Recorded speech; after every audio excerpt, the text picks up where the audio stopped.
నేను ఈ సందర్భంగా రాష్ట్ర ప్రభుత్వానికి కానీ కేంద్ర ప్రభుత్వానికి విన్నవించడం ఏమిటంటే, ఏ విధమైనటువంటి మీరు సంకల్పం లక్ష్యంతో ఈ యొక్క చట్టాన్ని అమలు చేసే ప్రక్రియ చేపట్టిండ్రో, చట్టాన్ని తీసుకొచ్చారో అదే విధంగా చిత్తశుద్ధితో 100% 100% ఇది అమలయ్యేందుకు కేంద్ర ప్రభుత్వం తగిన చర్యలు తీసుకోవాలి. అదేవిధంగా రాష్ట్ర ప్రభుత్వం కూడా ఈ ఎన్నికల కన్నా ముందు గత 2.5 సంవత్సరాల క్రితం ఎన్నికల ముందు ఏదైతే వాగ్దానాలు ఇచ్చి ఈ యొక్క 2016 వికలాంగుల చట్టాన్ని పూర్తిగా అమలు చేస్తామని చెప్పి ఏదైతే హామీ ఇచ్చిందో హామీని వెంటనే నిలబెట్టుకోవాలని, లేకపోతే తదుపరి మా యొక్క వికలాంగుల యొక్క ఆగ్రహం చవి చూడాల్సి వస్తుంది, మీకు సరైన బుద్ధి చెప్పాల్సి వస్తుందని చెప్పి ఈ యొక్క కాంగ్రెస్ మేనిఫెస్టో అమలు సాధన సమితి మేము హెచ్చరిస్తున్నామని ఈ సందర్భంగా తెలియజేస్తున్నా. జై వికలాం, జై వికలాం, జై వికలాం.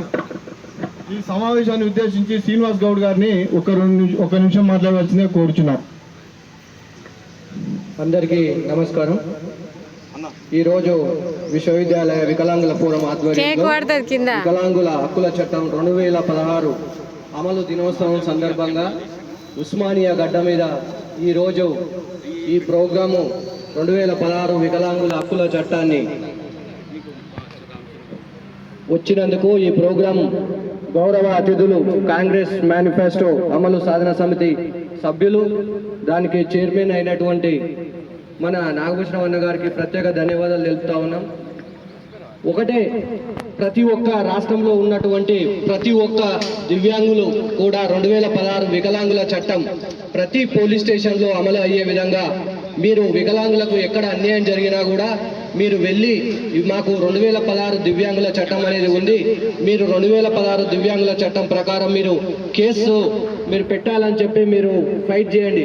మా ఎల్బీ నగర్ సరౌండింగ్లో కూడా దాదాపు చాలా మంది మీద దాడులు జరిగితే మేము పోలీస్ స్టేషన్లోకి వెళ్ళి ఎస్ఐ, సిఐ, ఏసీపీలతో మాట్లాడి 2016 వికలాంగుల చట్టం ప్రకారం వాళ్ళ మీద ఎఫ్ఐఆర్లు కూడా చేయించడం జరిగింది. కాబట్టి ప్రతి ఒక్కరికి అవేర్నెస్ ఉండాలి. అంటే మనం వెళ్ళి వాళ్ళకి చెప్తే కానీ 2016 వికలాంగుల చట్టం గురించి ఎవరికి తెలియదు. 2016 దివ్యాంగుల చట్టం ప్రకారం అసలు వికలాంగులని కాకుండా దివ్యాంగులు అనాలని చెప్తా ఉన్నారు. కానీ ఏంటంటే ప్రతి జిల్లా కలెక్టర్ ఆఫీసులలో వికలాంగుల ఆఫీస్ అని ఉంది. ఎక్కడ చూసినా మేము మొన్న వెళ్ళినప్పుడు చూసినాం.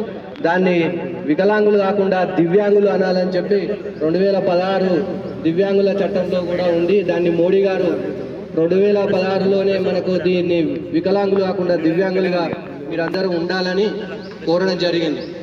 అలాగే ఈ కాంగ్రెస్ ప్రభుత్వం వచ్చిన తర్వాత దాదాపు 2.5 సంవత్సరాలు కావస్తూ ఉంది. కానీ ఈ రోజు కూడా ఎవరు అడగలే. 4,000 పెన్షన్ అలాగే వస్తుంది. కానీ మేము అధికారంలోకి వస్తే 6,000 పెన్షన్ ఇస్తాం, ఇంటికో ఉద్యోగం ఇస్తాం, వికలాంగులకు రుణాలు ఇస్తాం అని మభ్యపెట్టి ఈరోజు ఓట్లు వేయించుకొని మాతోటి ఈరోజు మాకు అన్యాయం చేసింది. దాన్ని ఏమో అంటారు కదా, ఏరు దాటాక మల్లయ్య, ఏరు దాకా మల్లయ్య, ఏరు దాటాక బోడమల్లయ్య అన్నట్టు వికలాంగులకు రాష్ట్రంలో తీరని అన్యాయం జరుగుతుంది. పెళ్లిళ్ళు అయ్యి ఇంటికే పరిమితమయ్యి అవకాశాలు లేక దిక్కుతోచని స్థితిలో మన వికలాంగులు, మన దివ్యాంగులు చదువుకొని నాలెడ్జ్ ఉండి ఇంటికే పరిమితం అయ్యారు. అలాంటిది ప్రభుత్వాలు పట్టించుకొని వాళ్ళకు కొంచెము ఏదైతే మీరు హామీ ఇచ్చిరో, మీరు హామీ ఇచ్చిందే మేము అడుగుతా ఉన్నాం. మీరు హామీ ఇవ్వకపోతే మేము అడిగే వాళ్ళం కాదు. మీరు 6,000 పెన్షన్ ఇస్తామన్నారు కాబట్టి 6,000 పెన్షన్ అడుగుతా ఉన్నాం.